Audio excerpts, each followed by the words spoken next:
다음 부산 남구갑 출신의 존경하는 박수영 의원님 질의하시겠습니다. 예, 부산 남구갑 출신 박수영 의원입니다. 우리 홍당기 부총리님 몇 가지 질의 좀 드리도록 하겠습니다. 어려운 여건에서 경제팀 수장을 맡아서 수고가 정말 많으십니다. 정부의 경제정책 목표가 아주 여러 가지 정책이 있고 다양할 거라고 생각이 듭니다만은 우리 문재인 정부는 출범할 때부터 일자리 정부다 이렇게 얘기를 하고 일자리 상황판도 만들어서 청와대에 붙인 것으로 알고 있습니다. 일자리가 아직도 국정의 최고 목표라고 봐도 되겠습니까? 예, 그렇습니다. 그렇습니까? 부총리님, 중소기업하고 관련해서 9988 이런 말 들어보셨죠? 예, 뜻입니까? 중소기업 기업 수가 99%, 근로자 수가 한 88% 차지한다는 뜻으로 제가 알고 있습니다. 네, 맞습니다. 그죠? 중소기업이 우리나라 일자리의 88%, 즉 대부분을 중소기업이 만들고 있다. 그래서 중소기업이 그만큼 중요하다는 뜻으로 우리가 흔히 쓰는 말이 9988이라고 생각이 듭니다. 제가 지난 주말에 지역구에서 중소기업 하시는 분들하고 간담회를 한 일이 있습니다. 코로나 때문에 많이 모이지는 못했습니다만은 여러 가지 기업 상황이 어렵고 코로나 문제도 있고 해서 고민을 많이 토로하셨는데 그 중에 제일 큰 고민이 가업 승계라고 하더라고요. 그래서 왜 그런가 여쭤봤더니 우리나라가 1960년대 70년대 초반까지만 해도 재벌 위주의 성장을 해왔다면은 70년대 말부터 80년대, 90년대 초반 그치면서 본격적으로 이제 중소기업들이 창업을 많이 해왔거든요. 이제 그러다 보니까 그분들이 이제는 은퇴할 연령이 되어버려가지고 가업 승계 문제가 제일 큰 관심사라고 하더라고요. 부총님, 우리 국내 창업 기업들이 이제 많이 쏟아져 나오고 있는데 5년 생존율 우리가 계산하지 않습니까? 예. 5년 5년 생존율이 어느 정도 된다고 알고 계십니까? 한 4개 기업 중에 1개 기업 정도로 알고 있습니다. 그렇죠. 예, 약 27% 정도가 5년 생존하는 걸로 알려져 있고 OECD가 40%, OECD 평균이 40%이기 때문에 우리나라 기업들의 5년 생존율은 상당히 낮은 그런 형편에 있습니다. 그렇기 때문에 새로운 기업을 창업을 해서 이분들이 또 중소기업을 만들고 그게 일자리를 흡수하는 이런 모양으로 가기가 쉽지 않은 것이 지금 대한민국 현실 아니겠습니까? 그러다 보니까 기존의 중소기업들 가업 승계를 통해서 계속 기업을 영위하고 일자리를 유지하고 하는 게 매우 중요하다고 생각이 듭니다. 지금 중소기업 아까 그 CEO들 연령 말씀을 제가 드렸는데 60대 이상 중소기업 그 경영주들이 굉장히 많거든요. 그 어느 정도 되는지 혹시 저 중소기업 벤처부에 여쭤봐야 되는지 모르겠습니다만은. 예, 그것도 한 거의 30% 가야지 않을까 싶습니다. 예, 부총님 정확히 잘 알고 계신데요. 약 5만 개 정도 넘는 기업이 60대 이상인 중소기업이고 사실 40,000 개가 넘는 기업이 CEO가 이미 70대에 달해 있는 그런 상황입니다. 그래서 정말 기업 그 승계 문제가 굉장히 중요한 문제가 되고 있는데 특히 이게 이제 최근 10년 동안에 급속도로 60대, 70대 CEO들이 급속도로 늘어나고 있는 상황인데 그동안에 우리가 이 급속도로 늘어나지 않았기 때문에 정부에서 별로 준비를 안 하고 걱정을 안 하고 살아왔던 것 같습니다. 그러나 지금 굉장히 가속도가 붙어 있는 상황이기 때문에 조금 준비가 되어야 되리라 생각하는데 다들 평생을 들여서 일구어온 기업이지 않습니까? 그러다 보니까 자식한테 물려주고 기업을 경영했으면 좋겠다는 게 인지상정이라고 생각이 들고요. 또 아까 말씀드린 것처럼 새로운 창업으로 5년 이상 생존하기가 어렵기 때문에 이런 기업들한테 대해서 가업을 계속 영위할 수 있도록 해주는 게 필요하다고 생각하는데 절실합니다. 근데 일부 정치권에서는 또 그런 거 없다, 다 내놔라 이런 주장하시는 분들도 있고 부총리님은 어떻게 생각하십니까?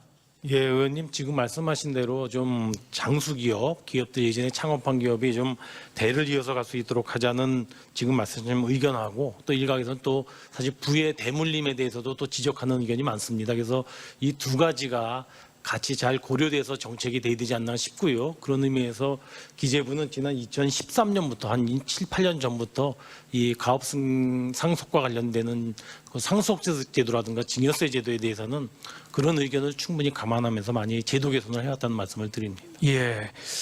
그 우리나라에는 저 업력이 긴 기업이 별로 없거든요. 100년 이상 장수 기업. 우리나라는 딱 8개 있는 걸로 통계가 나와 있더라고요.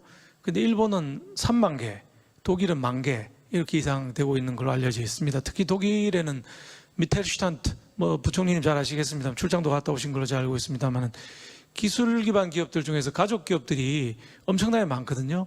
370만 개. 이 기업들이 독일 경제의 허리를 구성하고 있는 미텔슈탄트 아니겠습니까? 우리는 장수 기술 기업이 없어서 정말 아쉬운데 아까 상속세하고 증여세 많이 이제 손을 보고 계시다 이러셨거든요.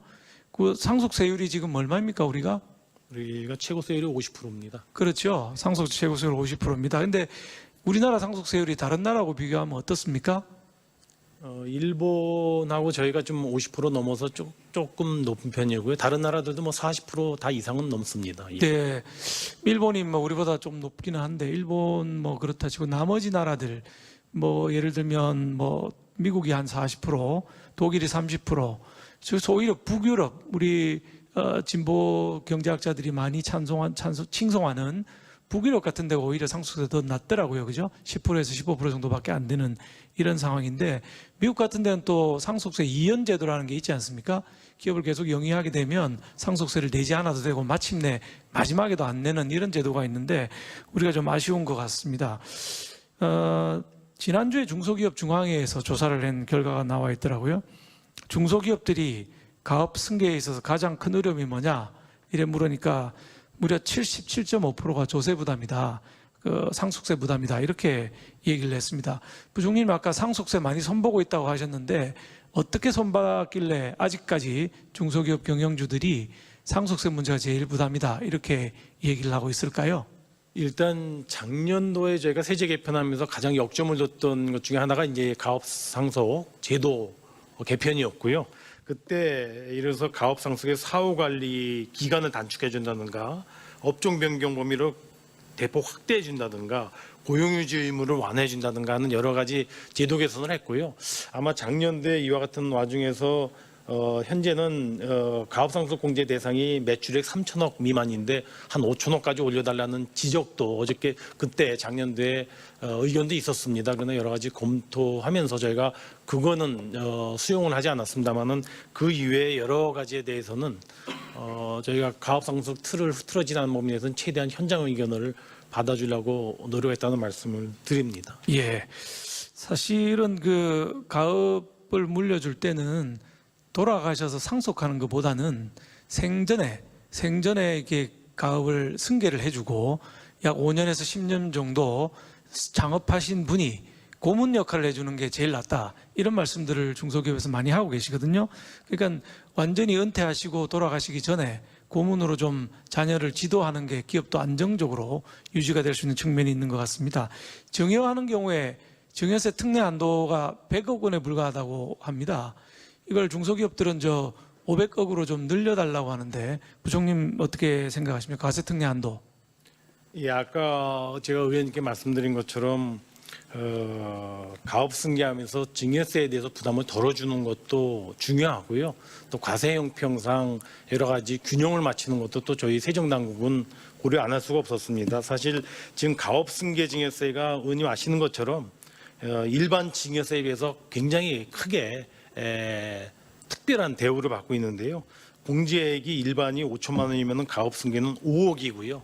세율도 일반이 50%까지지만은 가업 승계 특례에 따른 증여세는 맥스 20%입니다. 그래서 나름대로는 그런 가업 승계와 관련된 증여세 혜택을 주려고 노력을 많이 한다는 말씀을 드리고요. 네. 의원님 지금 질문 주신 것처럼 공제 한도가 100억입니다. 의원님 지금 500억으로 올려주면 안 되겠느냐 하는 말씀을 주셨는데 저희가 2018년까지 과세특례 건당 금액을 평균 보니까 15억입니다. 그래서 지금까지는 한도를 100억으로 해도 크게 어려움은 없는 것 같다. 만약에 이 한도 건수가 100억, 200억, 300억 가면 500억이 좀 더 100억에서 500억이나 700억으로 상향 조정할 여지가 있을 수 있겠지만은 아직까지는 그 단계는 아니다라고 저희는 판단을 했습니다. 그래서 예. 현재는 100억을 유지하고 있다는 말씀을 드립니다. 이제 100억 유지하는 부분 관련해서 덩치가 큰 기업들이 왜 그러면 여기서 증여나 상속을 하지 않는가를 봐야 될 것 같습니다. 많은 기업들이 아예 기업의 문을 닫아버리든지 해외로 지금 나가고 있는 기업들이 되게 많거든요. 그게 나가게 되면 그만큼 문을 닫아버리면 또 그만큼 우리 일자리가 줄어들게 되는데, 아까 모두의 부총리님, 우리가 이제 일자리 정책이 최고의 정책 목표라고 하지 않았습니까? 일자리 정부답게 이 해외 나가는 거, 파산하는 거 이런 거 좀 잡을 수 있도록 뭐 좀 도와주셔야 되지 않겠나 생각합니다. 올 7월까지 우리 파산 신청한 법인이 굉장히 많거든요. 몇 개 기업 정도가 올 7월까지 파산 신청한 걸로 파악하고 계십니까? 예, 매년 한 500개 기업 정도가 전후되는데요. 올해는 특별히 아까 의원님 말씀하신 대로 7월 말까지 보면은 얼추 연간 수치 정도에 저는 올해는 좀 특별히 많아서 제가 알기로는 한 500개 정도 되는 걸로 알고 있습니다. 예. 그 올해 특별히 많아서 사실 625건이라고 지금 법원 통계가 나와 있습니다. 평년에 400건 정도인데 굉장히 많이 늘은 거거든요. 파산 신청을 이미 한 기업은 이제 문을 닫겠다는 뜻이거든요. 이런 걸 좀 막아야 되는데, 뭐 이 기업들이 문을 닫게 되면 코로나로 인해서 우리 글로벌 서플라이 체인이 흔들리고 있지 않습니까? 소위 뭐 경제 민족주의까지 얘기되고 있는 상황인데, 우리 기업들이 흔들리게 되면 특히 많이 흔들리는 게 뿌리 산업에 속하는 기업들이 많이 흔들리고 있습니다. 이래 되면은 정말 뭐 대기업들이 아무리 잘해도 우리 뿌리 산업들 뭐 금형이나 도금이나 밀링 이런 게 뒷받침이 안 돼주면 좋은 제품이 나올 수가 없는 측면이 있거든요. 그래서 좀 파산 기업들 안 나오도록, 또 해외로 가는 기업들 안 나오도록 좀 만들어 주셔야 될 것 같은데, 해외로 많이 나가는데 통계가 없는 것 같아요. 우리 중소기업이 몇 개나 해외로 나가고 있는지 제가 찾아보니까 통계가 없던데, 혹시 부총리님은 통계를 갖고 계신가요? 저도 뭐 중소기업만 따로인지는 지금 파악을 갖고 있지는 않습니다. 네, 해외 투자, 해외 직접 투자 형태로 뭐 수출입은행이 통계를 내고 있기는 하던데, 그거를 넘어서 어려운 중소기업들 좀 해외 안 나가고 파산하지 않을 수 있도록 좀 도와주시면 좋겠다는 생각이 듭니다. 해외 직접 투자도 사실은 신고금액 기준으로 과거 정부들에 비해서 가파르게 증가를 하고 있거든요. 그래서 좀 잘 좀 챙겨봐 주셨으면 좋겠다 이런 생각이 듭니다. 그 최저임금 인상, 주 52시간, 소위 소득주도 성장 때문에 사람을 안 뽑으니까 일자리가 많이 망가지는데, 일자리 핵심인 중소기업들도 해외 또 나가고 있는 지금 이런 형편이거든요. 그래서 이게 일자리 문제가 또 있는데, 이거는 제가 추가 질의할 때 질의하도록 하고, 마지막으로 한 가지만 좀 당부 말씀 좀 드리고 끝내도록 하겠습니다. 부총님, 제가 모셨던 진념 장관님이나 윤증현 장관님 계신데 늘 양복 주머니에 사표를 한 장 넣고 다니셨다고 그런 말씀을 저한테 주셨고요. 또 진념 장관님은 하루를 장관을 해도 장관하는 건데 직을 걸고 해야 된다, 이런 말씀도 저한테 주신 적이 있습니다. 제가 기획예산처 근무할 때에. 그 정치는 뭐 여가 잡든 야가 잡든 진보가 잡든 보수 잡든지 간에 포퓰리즘 유혹에 빠지기가 쉽거든요. 근데 그 와중에 중심을 잡고 아닌 건 아니다, 안 되는 건 안 된다라고 말씀하실 수 있는 거는 우리 전문 관료들이 있기 때문이 아닌가 생각을 합니다. 그것 때문에 우리나라가 여기까지 우왕좌왕하면서도 성장해 왔다고 생각합니다. 경제 정책이 경제 정치화되고 포퓰리즘이 난무해서 우리 경제가 암흑 속에 쌓여서 갈 길이 안 보입니다. 전문성 있는 관료 출신 부총리님께서 기재부 관료들하고 손을 잡고 대한민국 경제 꼭 좀 지켜주시기를 부탁드리고, 추가 질의 때도 질문 드리도록 하겠습니다. 감사합니다.